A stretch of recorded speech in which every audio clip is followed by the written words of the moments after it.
Welcome back to the Exit Velo podcast. I'm Adam Cohen, and I'm joined tonight by my good friends and fellow co-hosts and Maxwell Runde and Henry Winkelhake. Fellas, it's good to see you. I know we had a couple-week hiatus, and Henry, also know that you got married recently, so congratulations once again. I appreciate it. It's crazy. I haven't been on the show since that actually happened, and it's almost been a month now. So I'm running on even longer since I've been on Exit Velo. But good to be back. Even better to be married, I must say. A great feeling. But happy to be talking baseball once again. No doubt. Very exciting time for baseball. Yeah, it really is, and especially with some notable accolades this week for Miguel Cabrera. He was able to become the 28th player ever in Major League history to reach 500 homers. And guys, we've seen Miguel Cabrera play in Major League Baseball for quite a long period of time. For me and Maxwell, it's pretty much been almost our entire lives over here. So it's very well deserved. And obviously, I'm sure we're all happy that he reached that threshold. Yeah, I really struggle to remember a time in which he wasn't on the Tigers, so I'll always have him in that Tigers uniform. But a couple stats that I heard from a different podcast that I love these kind of like crazy, weird stats just because so few people have ever done them. But Miggy joins a list of two different lists where he's the 5th player to ever do so. A player hit 500 home runs and have a career batting average over 310, as well as a player reach 500 home runs and have 2 batting titles. Very elite company, to say the least. Absolutely. He's going to be a first ballot Hall of Famer when his time comes, when he does retire. And I got to say, Adam, took a bit of a dig at me there. I'm not that old. Miggy's hasn't been around for, that long. It's 2003 was his rookie season. So, I mean, I guess most of my life. I was born in 96, mind you. But I can remember Miggy as a Marlin, so I guess I have that on you all. I'm a little bit older. One of my favorite moments for Miggy in his career was the 2003 World Series. In fact, I don't really remember that, but like seeing highlights of Roger Clemens throwing in at his head, and then Miggy, of course, later takes him deep in the at-bat for a 2-run blast against the Yankees. I love it. Certain people may not love it quite as much, but Miggy Cabrera, great career. Also has 2,958 hits. So look for him to stick around a bit longer, get to 3,000 there. And it is interesting with him because I believe he has vesting options or options on his contract until the 2023 season. Afterwards, he has a couple more options if the Tigers want to pick him up. But it'll be interesting to see because the Tigers are getting a little bit better. They're actually relatively close to 500, not too many games underneath that plateau where they want to get to.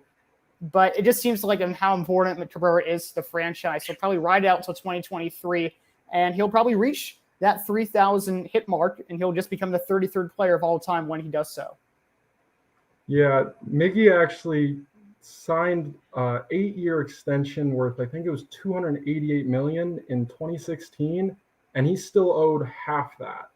And he's not worth that.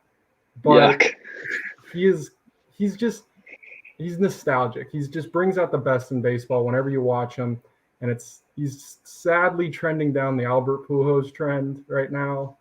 But I figure he'll run it out. He might end up getting a little bit of a Chris Davis deal in the last year and just retire. I hope he stays with the Tigers forever. I'll never forget him not as a Tiger. His Triple Crown season was probably one of the more memorable baseball seasons in my life, I would say. And it was just sad he could never win it in Detroit, but he already had it when he was a rookie. Yeah, he did get that World Series bling taken care of young, but one of the very best hitters in the game for the better part of a decade, if not longer. Amazing, amazing career. I am glad you brought up the contract, Maxwell, because that has been bit of a sore spot on his legacy here at the end, but ultimately still a Hall of Famer. He gave you so much protection over the lifetime of his career. But yeah, still a little bit of Miggy left to see, and the Tigers haven't been as terrible as we thought they may be this year, as was mentioned. They're not as far under 500 as some other teams around the league. Just a couple of guys I want to mention, too, who are creeping up on the 500 club, potentially. Nelson Cruz has 443. He is 41 years old, maybe a couple more years.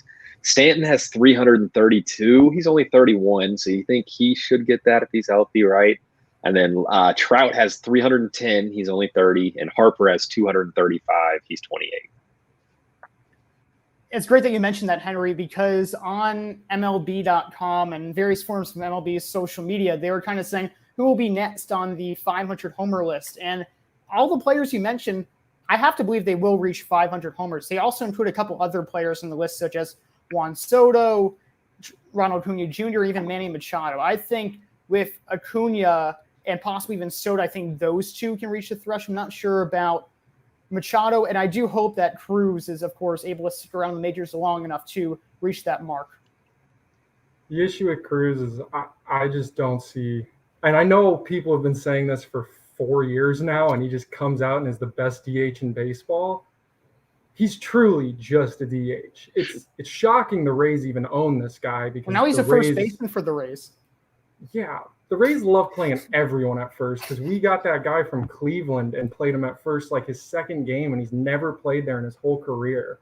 Like, it's just so anti-Rays. So if he does stick around, it's probably not going to be with us, sadly.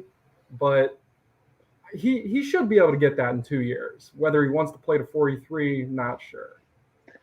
And I mean, even though he's still productive, still playing at that age, sticking around in Tampa Bay, the issue could be contract. He will actually cost something next season. Always a factor there for the Rays too. But I think he can keep hitting for a couple more years. So hopefully he gets to that 500 threshold. But moving on in the show, I think we've got another old guy to talk about. Yeah, Yadier Molina, he announced his retirement after the 2022 season. Another legend in the game. And it's pretty sad to see because we're really seeing the last bits of Pujols, Molina, and Cabrera, which is hard to believe because all three of us, and I'm including you this time around, Henry, have grown up watching all three of those players dominate the game of baseball. With Yadi, he's definitely started to decline. He's had a pretty good 2021 season for him. And what I'm kind of wishing that would happen, I don't think it will because of how well Wainwright has been doing this season. But imagine those two players both retiring at the same time, Cardinals uniform, after 2022. Henry, I want to hear you go first because I saw your note and I want to hear your argument. Well, yeah, basically the gist of my note is I don't have many great things to say about Yadier Molina. I do tend to believe that he is a bit overrated by the baseball community as a whole and by himself, certainly, which, I mean, you love the confidence, but I think it's ridiculous to put him in like the best of all time at the position conversation. He's not even top 20 in WAR as a catcher all time, and he's played pretty much like an old style catcher every day. I've said enough mean things about Yadi Molina, though. I mean, he has had a great career, even to be close to the top 20 in WAR at the position and the long history of baseball. He still is a pretty productive hitter at his age and still kind of is that old style guy you can count on to play every day. And of course, the defense is something that I think he was really, really good at early in his career. And I think he got a couple more gold gloves than he should have because of his reputation. That happens with a lot of guys. That's not like solely a Yadi problem. And obviously still a good defender. I just don't know if he's like the best defensive catcher of all time. But he has 4 platinum gloves. Like, this guy is the definition of durable and dependent. You put him back there, he's going to literally make your pitcher better. And I loved Yadi. Big Brewers, or not big Brewers, but my grandpa was a Cubs fan. My dad was a Brewers fan. We had a lot of NL Central talks throughout the years. And every time I watched the Cardinals, Yadi was the best thing to watch, whether he was defense or even he's got that old-timey hitting too. He's just a little slap hitter the opposite way, and it works. And I can see why he's overrated because you're sort of making an argument like I would make to Kevin Kiermaier. But I just think his career is just so crazy. He's clearly going in the Cardinals Hall of Fame. I think it'd be ridiculous not to include him.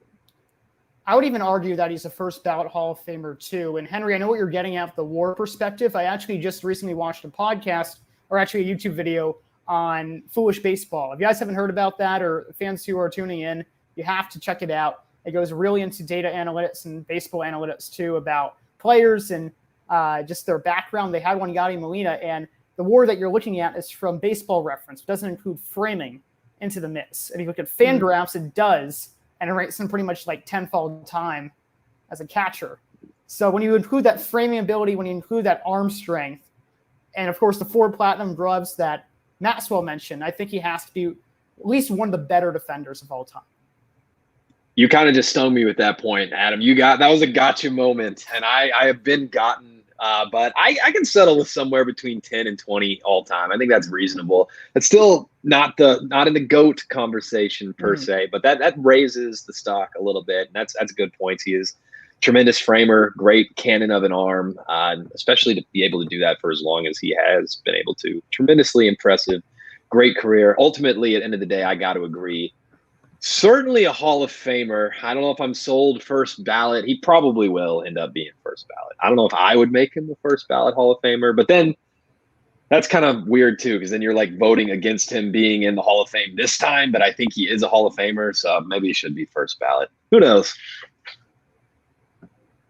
I think I'll say one thing about a Javier or a Yadi moment. It was the Javier Baez World Baseball Classic game. And I realize that's more Baez's fancy move, but it's just the way him and Miggy, these guys just bring something out in me, at least, because I was a kid growing up watching all this stuff. It's unparalleled, I would say.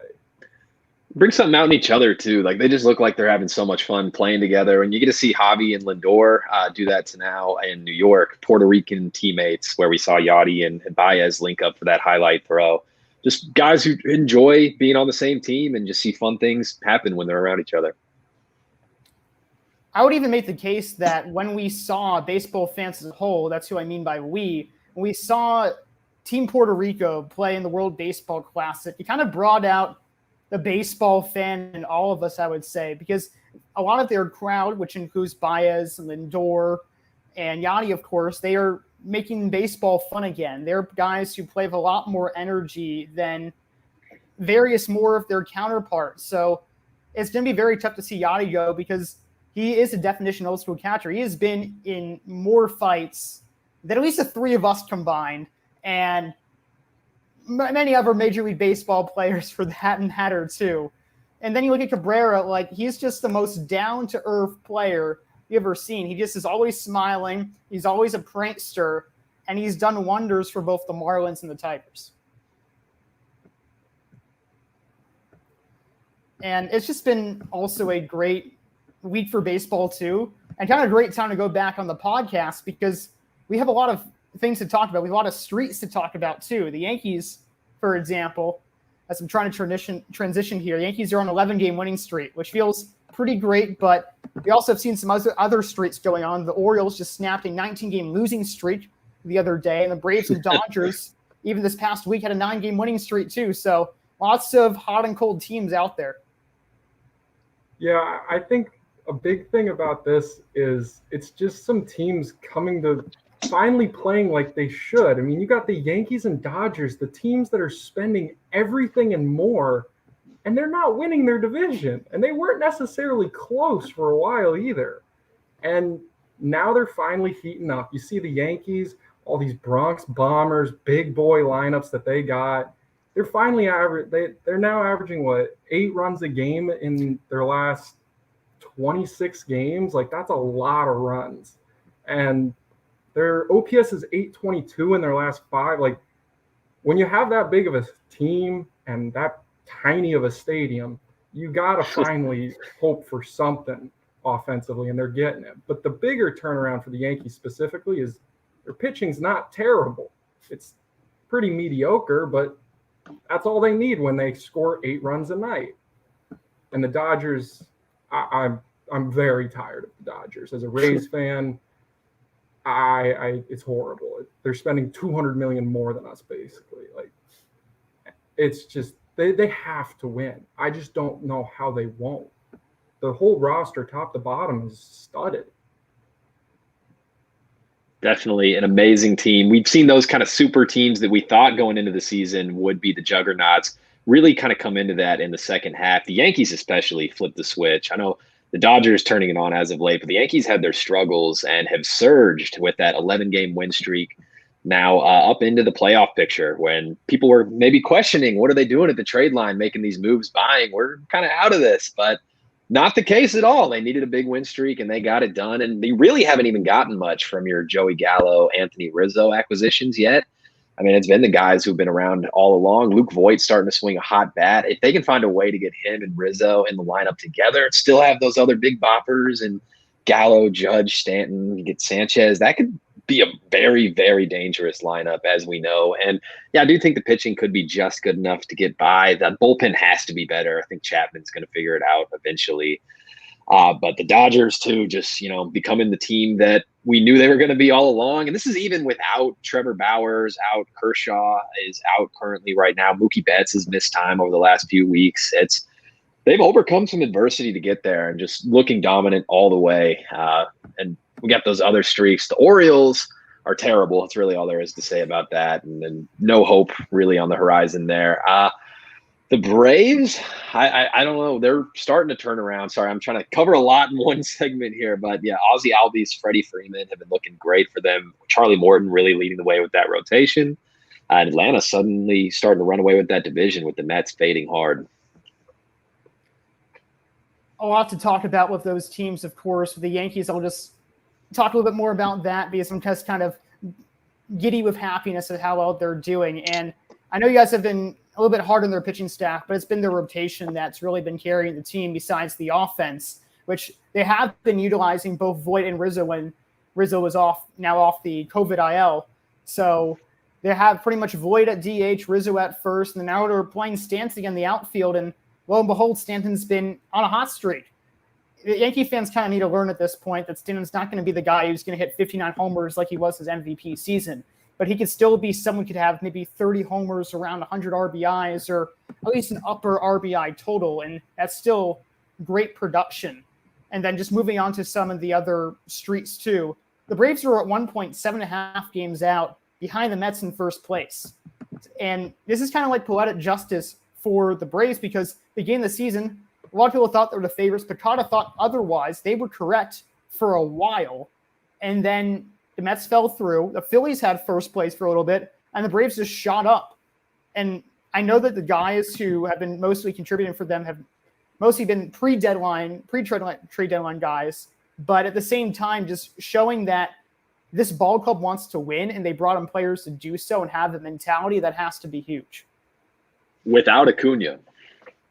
That's the big thing. They traded for, 4 or 5 outfielders just to replace one guy. Well, they ended up dropping or waiving Inciarte, but they did a lot of really random moves that most people were really against, but it worked. I mean, they're gonna win this division. I'm pretty confident in that. The Phillies are just not that good, I think, but they have the pitching to do it. But I think the Braves are hitting wise phenomenal. They're pushing to be one of the second team ever to have an entire infield with over 25 home runs.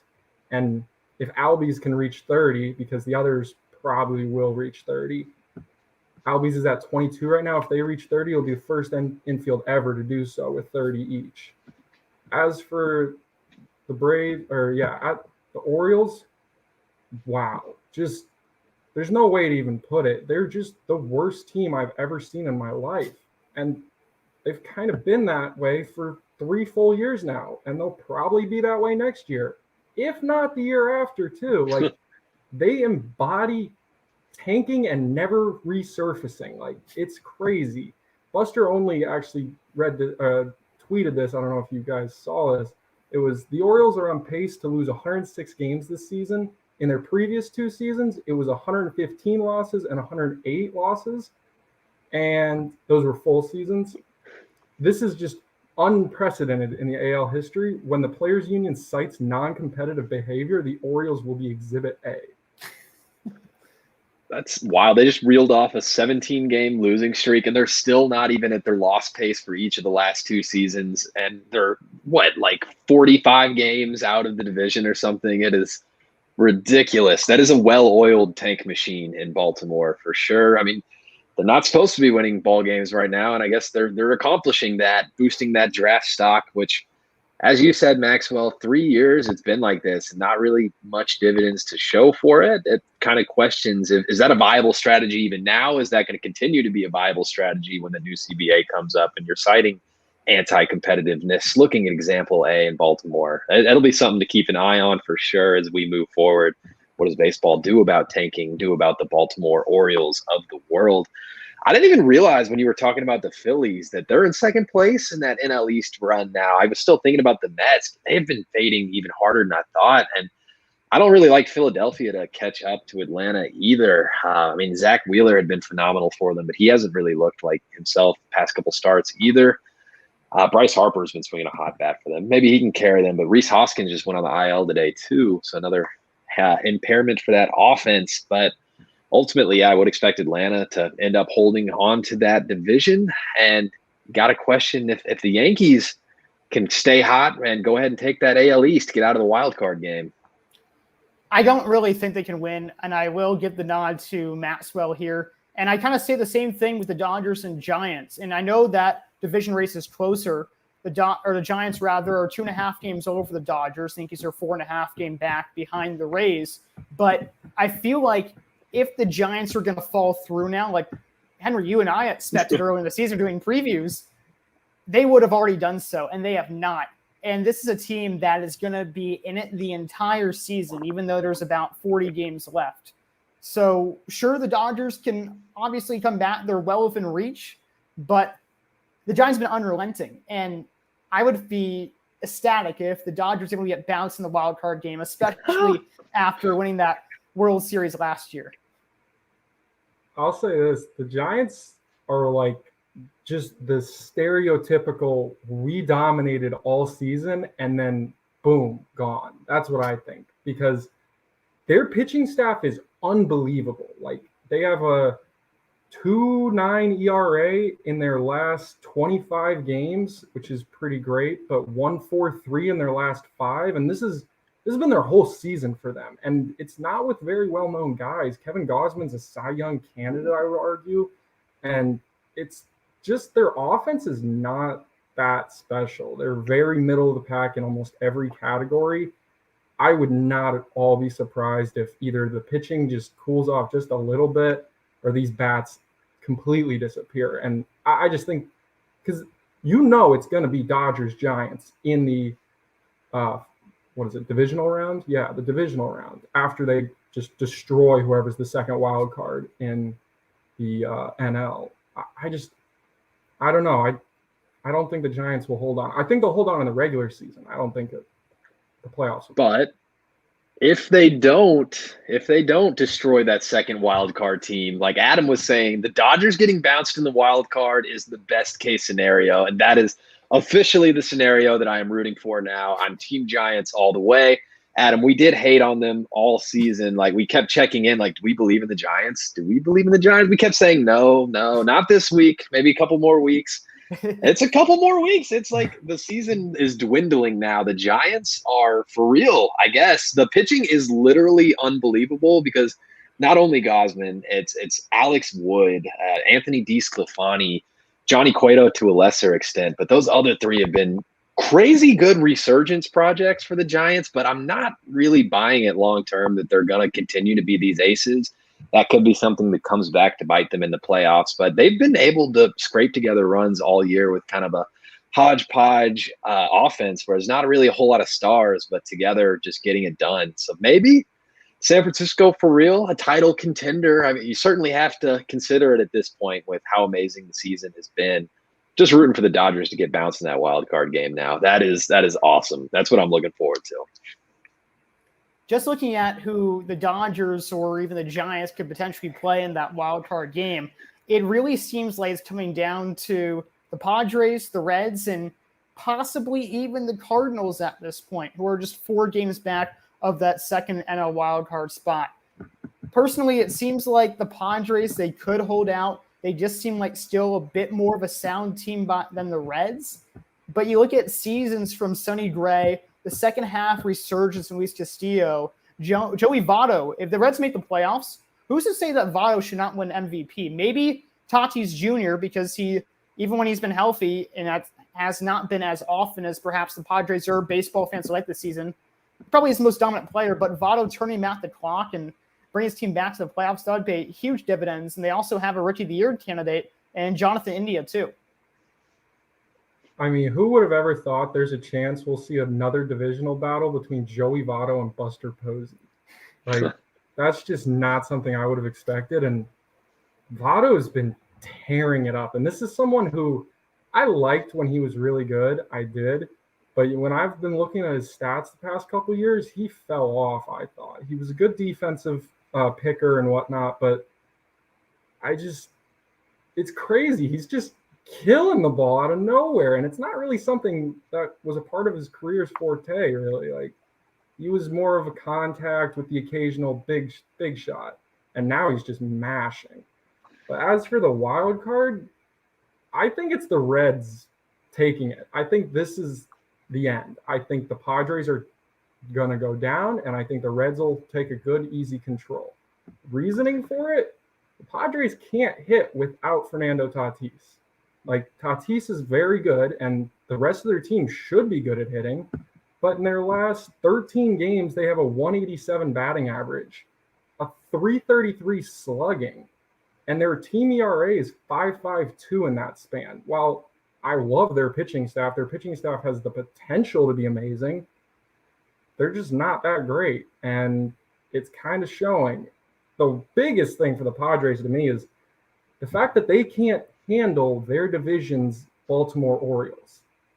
The Diamondbacks, who are actually almost as bad, have 43 wins this year? 7 of them are against the Padres.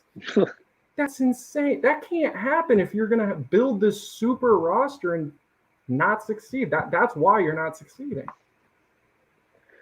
Definitely have to do a better job against the bottom feeders than that. I didn't realize that their record was so poor against Arizona, but certainly another explanation for why the Reds have been able to gain ground and now make ground of their own as they lead that second wild card spot. A couple of weeks ago, the Cubs took 2 out of 3 from Cincinnati. It was just last week, maybe. And I'm like, there's no way Cincinnati's going to the playoffs. But I wasn't really paying attention, honestly, to how bad San Diego has been. Over the last 30 days, they are 23rd in baseball with a 686 team OPS. The pitching has been decent over that stretch, 9th best ERA in baseball at 3.74, but there's been injuries to some key guys in the rotation. I know Darvish has been hurt. They have some concerns. They've been fading fast. They're 2-8 in their last 10 games. It's kind of hard to pick the Padres to come ahead for that second spot at this point. I think Cincinnati probably makes more sense, just the way they've been playing better baseball, and they have I know an easier schedule down the stretch the rest of the season as well. You guys are making me rethink about the NL wildcard race. And pretty much on second guessing it now, it does seem like the Reds are kind of the breadwinners here over the Padres. And you look at their rotation. This is a rotation that was supposed to rival the Dodgers at the beginning of the season. There was so much hype, and even still, you look at the game yesterday of the Dodgers and Padres going to 16 innings, and we saw Corey Knebel balk intentionally, so Carantini to go to third, and that way he wouldn't get the signs. Of course, Fernando Tatis Jr. hits a game-tying 2-run homer in the 15th inning, only for the Dodgers to win that one. And if that does not summarize the Padres season in a nutshell, I don't know what does, because they seem like they are so close to the verge of contention at times, so close to being this powerhouse team, that they're the third best team in the NL West, and they might not even make the playoffs this year. I'll say this, and I'll keep it short. Next year, as much as this is kind of crazy to say, I really think they could win that division. They're assuming they're healthy.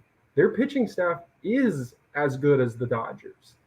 And you're forgetting they're going to get Mike Clevenger back, who was looking really good before he did all that stupid stuff in the COVID season. Not only Clevenger coming back, hopefully maybe Chris Paddock can turn it around, and top pitching prospect Mackenzie Gore. I know he recently started pitching again at the minor leagues. Maybe he's help on the way at some point too. Get Snell, Darvish healthy. It should be a super team in San Diego. Hopefully get Tatis healthy for a whole season as well too. I know it's been kind of a slew of injuries over the course of this season, but they're not. The window isn't closing on them. They definitely kind of went all in, but it's a long window. They went in so aggressively, but they've got a few more years to get it done. Definitely would be disappointing to not have a playoff appearance, at least in this season, with all the talent that they brought in. But stuff happens. San Francisco has been tremendous. So certainly a possibility, a likelihood, perhaps even right now, that we don't see San Diego in the playoffs. Even looking at their offense, too, this is a team that should be a powerhouse in that right as well, because they have Eric Hosmer, who was starting to turn back the clock at least early this season. Even Myers was having a pretty good last couple of seasons. You have Conant Worf, who's a great new player. You have other guys, too. You have even replacement players who are kind of like Jurtson Profar or Kim at shortstop.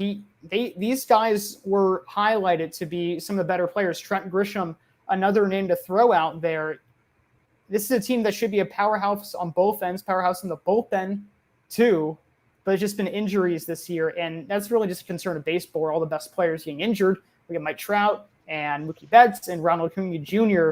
It's kind of just survival of the fittest at this point. Yeah, injuries have really been a bug for them, but I really have high hopes for them. And like you were saying about the window, they have control over Snell and Darvish. And the big one at least a couple years. They're losing Hosmer's contract. I'm pretty sure, at least. And I know you said he's improving and all, but yeah, I know it's that contract. Yeah, they have a massive payment for him. Like, having that money back in their pockets will hopefully allow them to go get some more consistent bats. Will Myers, I loved him when he was on the Rays. Very mad when we traded him. Then he went out to San Diego and was great for one season, making me more mad. And now he's trash, so it's okay. But he's not. He's an average MLB player. And it seems like the Rays are very good at analyzing that, because they did the same thing with Snell, who, as a Rays fan, I knew he was not like what he was in the playoffs. He had that Cy Young season. He has the potential to keep it for a season. He really does. But he's not like that. He just doesn't do that. He's not that consistent, and he really can be all over the place with the ball. Perhaps a bit overrated himself, Blake Snell. Definitely got that Cy Young reputation and hasn't really lived up to it in the years since. I was kind of mad as a Cubs fan when my team traded Yu Darvish. We didn't get as good at prospects as the Rays returned for Blake Snell, but yeah, I guess Darvish has had his struggles this year as well too. Hasn't been quite as dominant as he was certainly last season for the Cubs. But you got to think at some point things going to work out for San Diego. Perhaps not this season, but we'll still like them in 2022 to compete for that division. Going to be among the favorites, but hey, we might have to pay San Francisco some respect in that conversation next year as well. Yep. Not exactly sure what their free agency departures look like. I know it's probably still going to be a bunch of nobodies kind of coming together to be something. I know we've talked a lot about the NL wildcard race, but the AL wildcard race is also very exciting. And once again, this goes back to the Yankees on their 11-game streak that they have right now and claiming the first spot in the wildcard. They would be the home team right now. And this is a team that I was really saying for the first 3 or 4 months of the season, I did not think this team was going to make the playoffs with the way they were playing, because they just kept, even when they were on win streaks, they would be able to win 2 out of 3, but they weren't able to sweep. And that was kind of the big issue for them. Or they would be ahead of the games a lot of the time, but then the bullpen would fall apart. And most notably, of course, Aroldis Chapman would fall apart. This is still a team that needs to convince me over the next month or so of the season, but they're looking more and more like a playoff team.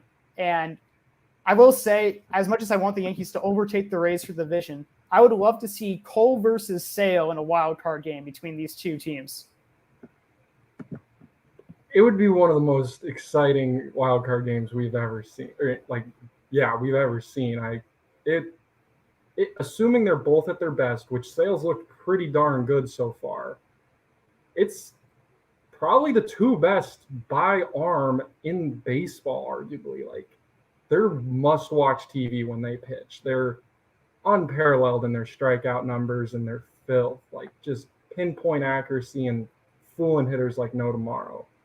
But the issue is Boston now has their ace back and has seemed to be overly reliant upon it. Like their whole bullpen or staff all year was overperforming in my eyes. The whole team was overperforming in my eyes, but their pitching specifically.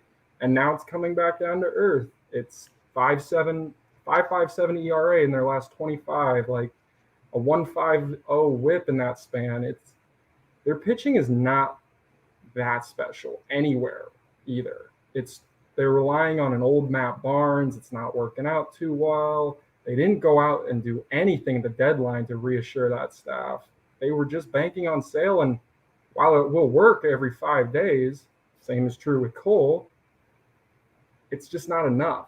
And I think there's definitely a possibility Boston could fall entirely out of this wild card race. Oakland really fell off in the past 10 games, and they have a pretty hard schedule coming up. But they could bounce back. Missing Ramon Laureano does hurt. Seattle's lurking, but Seattle's not that good. I almost do feel like it's still going to be Boston by default, perhaps, but they've not looked very good at all as of late, the last month or so, and it's come at a terrible time with the Yankees surging like they have been, them flip-flopping in the division very, very quickly. Blue Jays fading too. I would have thought they may be more competitive in that race, but not a whole lot to talk about in Toronto. The collapse is kind of the more interesting angle looking at Boston, and there really isn't much to be excited within that pitching staff to begin with, outside of Chris Sale, for sure. As we mentioned, that would be amazing seeing him versus Cole in the wild card game.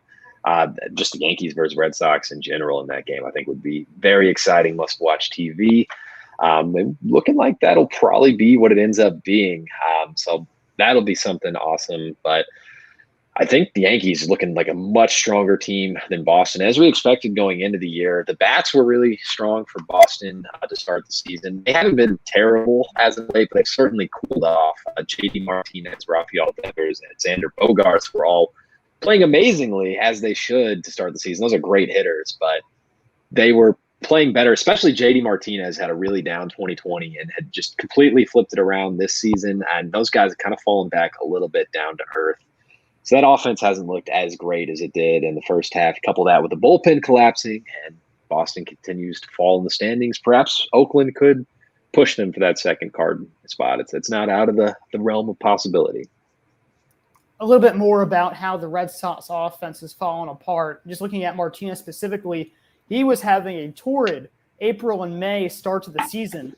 But since the All-Star break, he's just slashing .242 with a .291 on base percentage. And this is ridiculous for Martinez because he's someone who really, since he turned around the Tigers, he's been a near 300 hitter. So to be batting .242, I know that batting average is overrated. That's pretty low for him. But the real kicker is that on base percentage under 300. And that's just a huge no-no for any player, especially of Martinez's caliber. Then you look at, of course, Devers and Bogaerts. These were two players who looked like they were going to be top 5 in the AL MVP this year, and rightly so, because they are some of the most talented left side of the infield players in all of baseball. But really, since that All-Star break, too, they just fell off a cliff.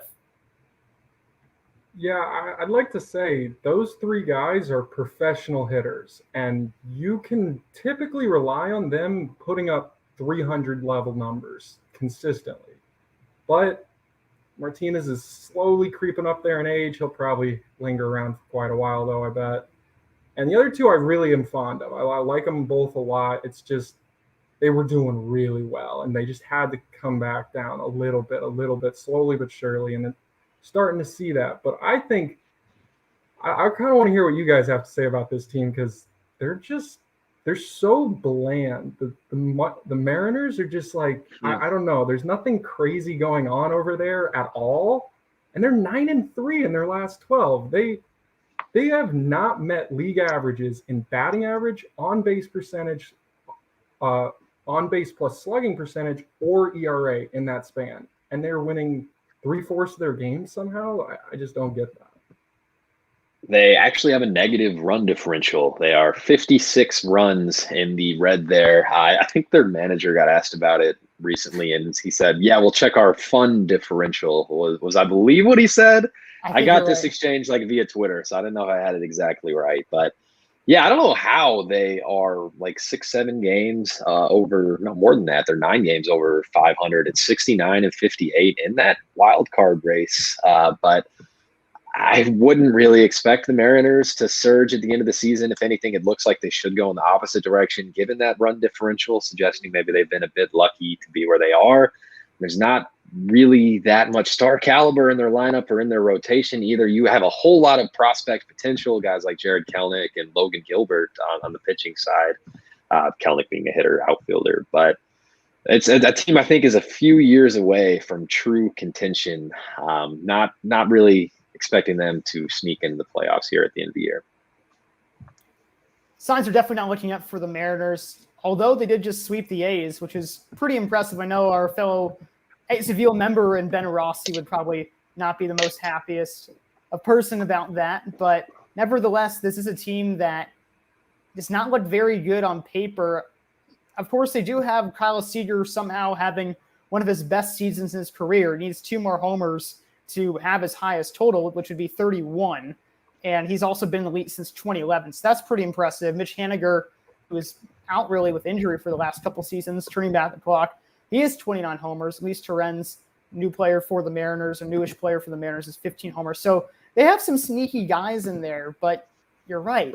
They don't look at their other parts of the offense. J.P. Crawford, Abraham Toro, sure, they're good guys, but just comparing to Yankees, Red Sox, A's, they don't have that offensive firepower. They certainly don't have it with their pitching too. And I think you could really easily throw the Blue Jays in there. If they were in the Central, they would win the Central. I'm confident in that. Maybe not actually, but it would be a good division between them and the White Sox. I forgot about the White Sox. I was for sure, but they'd be second place most definitely. Yeah, no. But here's the thing: their run differential is astronomical. It's plus 116. That's better than every other team in contention for the wild card. It's only 9 back from the White Sox, and they're 4-8 in their last 2 weeks. Like, they're just not really. They must score a ton because their pitching's improving. In their last 6 games, they have a 1.89 ERA. It strictly has to be from the fact that they're in the AL East, which is just a dominant powerhouse this year, like it always is. And the NL West, same way. It's just weird in baseball how, especially now, I don't remember this much growing up, the NL East or the NL West and the AL East are just moons above the NL Central, the NL East, and the AL Central.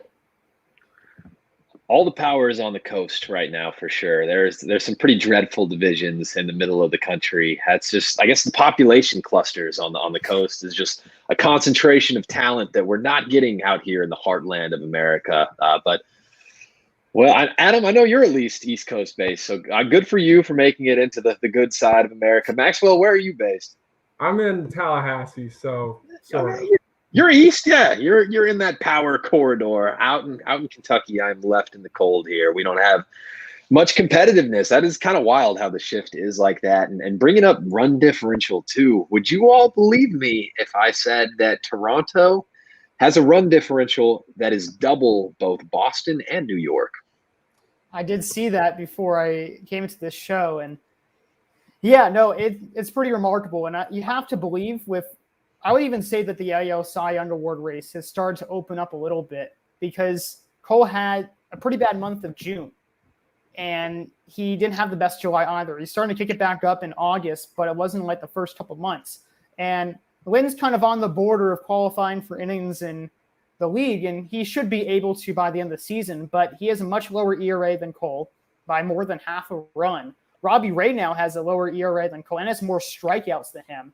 I would even dare say if the Blue Jays are able to make the playoffs somehow, if they're able to get that wildcard spot, could Robbie Ray win the win the AL Cy Young Award? That'd be truly something. If they can hop on his back and get carried into the playoffs, maybe with Vladdy on his side too, there's definitely the argument. Now, I do want to point out Robbie Ray has Garrett Cole beat by 1 strikeout, and he's done it in 10 and a third more innings. I would just get so mad if I had to say a Yankee's going to win this, let alone a Yankee pitcher. But it's kind of hard not to say Cole. So I'm going to say Lance Lynn. Just throwing it out there. Lynn has the best ERA in baseball, or in the American League. He's got at 2.2. He's got basically 10 innings less than Ray, 20 innings less than Ray, then 10 less than Cole. His whip is right around, they all hover right around 1, with Cole being the only one below it. The WAR is interesting, though, because Ray has pitched the most, so he should have the highest one, and he does at 5.5. Cole has a 4.9, and Lynn has a 5. So this is like a real 3-headed dragon race that really could go any which way. I think I just want to say, though, is it just me, or do these like shockingly low innings pitched for a Cy Young candidate? It does seem pretty low. I mean, we got like 30-ish games left, 30, 40 games, something like that. So I'll get a couple more turns through the rotation, but it seems low. And yeah, definitely I think that around baseball, just what we've seen that trend year after year, less guys getting to 200 innings or really even close to that. Like 180 is the new 200 these days. And especially coming off the pandemic shortened 2020 season, I know people really being careful with those pitcher assets. Don't want anybody to double, triple their workload from last season and risk injury. But I mean, these guys are workhorses who you can give the ball to and expect to get close to 200 innings. Maybe not Robbie Ray. Robbie Ray still ate a whole lot of innings, even when he wasn't like a Cy Young candidate. So maybe him too. But yeah, Cole and Lynn, especially inning eaters, the last of a dying breed, and those starting pitchers who can really just go out and give you 7-8 innings on any given night. I will say about Garrett Cole, the only reason why he doesn't have as many strikeouts as Ray, although he should eclipse that mark sooner rather than later, is because he was on the COVID IL, which essentially cost him 2 starts. And that's really the difference between maybe 190 innings for him or 200, which he still can maybe reach with about 7, 8-ish more starts left in the season. So it's possible. But I think that's kind of the reason why. I know that MLB and ESPN love Shohei Ohtani, and well-deservedly so. Perhaps a little bit too much, I would dare say. And I think that's kind of why that we're putting him in the AL Cy Young Award race, because I don't think he should win it. I think he has the strikeout numbers, of course. But I think because of that small innings limit that's kind of compared to the other members, maybe that's kind of the secret reason why he's getting more consideration. Well, I'll say, if it weren't for him getting knocked around by the Orioles of all teams, he had been going nuts since the beginning of the summer, really. He had some really bad outings early in the season where he didn't even go like 3 innings, let alone that. And he had a couple of those games where you just screw your ERA. Like, I remember in middle school, I had a game where I gave up 6 runs and got 1 out. Forever screwed up my career ERA in high school, but that's neither here nor there. I just think Ohtani really is nasty, and he has the potential to become a Cy Young. It's just not this year. And I really think they should just give 2 to the NL. I mean, they could do that. I would argue Ohtani doesn't need the Cy Young, because he's just going to be the MVP anyways. And that's like with his pitching baked into that, just all the value that he provides, although he could be MVP off his bat alone. But just the pitching on top of that, and, you know, running the bases, playing the outfield, cannon of an arm out there as well. He's does it all. He is a modern day Babe Ruth, and perhaps and then some. Probably maybe not the greatest player of all time. That's another conversation. Love Ohtani, going to be the MVP. I guess let one of these other guys be the Cy Young. He doesn't need to win all the awards. I actually saw this great article about him recently. Oh, is Ohtani having the greatest season of all time? If you're talking about hitting and pitching as a combo, then yes, of course. It's well beyond Babe Ruth at this point by a large margin. And I would even say that my favorite Ohtani stat is that he actually, with 1 more stolen base, became the first Angel to have a 40-20 season, which even Trout did not do, which is pretty insane to think about, because we all know Trout, that he was a 30-30 player, but he was never a 40-20 player, which is pretty interesting because the stolen bases start to fall after that. That being said, he is still incredible. He has been one of the best pitchers really since the All-Star break, and I'm glad that you brought up that point, Maxwell. It's just not as many innings, and if he's always going to be a two-way player, it's going to be very difficult for him to win a Cy Young because you do need a lot of innings for that. And somehow the Angels are still bad. Of course, they miss Trout right now, but they just can't get anything right when it comes to building around those two right now, it seems. Just always have like one of the very best players in baseball and are still like just vanilla otherwise and around 500, not able to get it done. It's a shame not to see some of those most talented guys in baseball. Trout especially, just because it's been for like a decade now. Just haven't seen him in the playoffs but one time, and it was a first-round exit. Haven't seen Ohtani, not going to see him this year. Hopefully maybe start to figure something out next year. I know they have the Pujols money off the books now, so that should help at least. But do something, Anaheim. I actually did hear the Angels are maybe considering getting Scherzer in the offseason, and that'd be pretty cool, but knowing the Angels, they'll find a way where another team will outpay them, and they'll find a way to not have enough pitching as per usual. It'll be interesting to see, and I really did want to include the Angels and perhaps even the Indians to that wild card mix, but at this point, they're too far gone. We even have the Blue Jays, who we love, and we've talked about the run differential. They're kind of on the border. They're still have a lot of time left. They're 4.5 games out, but it's going to be crunch time for them. Yeah, I don't know. It seems like the Angels just love buying themselves some hitters that are just not that good anymore. With Upton, Simmons was more of a defensive asset. Pujols. I've never seen a career just completely turn around like that. He had like 2 good years and then just faded quickly. What about Miguel Cabrera? Miguel Cabrera is beginning his fade right now. It is very sad to see. And I always tell my non-baseball friends up here, always say Trout's the GOAT. Don't say Babe Ruth. We're not living in the 20s. Say Trout. He just needs a little bit of postseason to back that up, and it's hard to argue otherwise, I'd say. Yeah, I almost got to like get this man to another team and let him just like get a couple end of the career rings or something, go out like even like a 42-year-old Mike Trout, sign with the best team in baseball and just do like a Warriors championship run kind of deal. But yeah, he's got to get a little bit of hardware for that GOAT argument, I would say. But that's my answer too. When anybody asks me, I say Mike Trout. Even with the injuries in the past few years, I would say the same thing. He's still the GOAT. It'll be very cool to see what draft picks have both him and Ohtani for next season. Hopefully by the next podcast that we have, maybe Trout will be back healthy in an Angels uniform. But for now, from Maxwell, from Henry, I'm Adam Cohen, and thank you all for tuning into Exit Velo on your Thursday evening.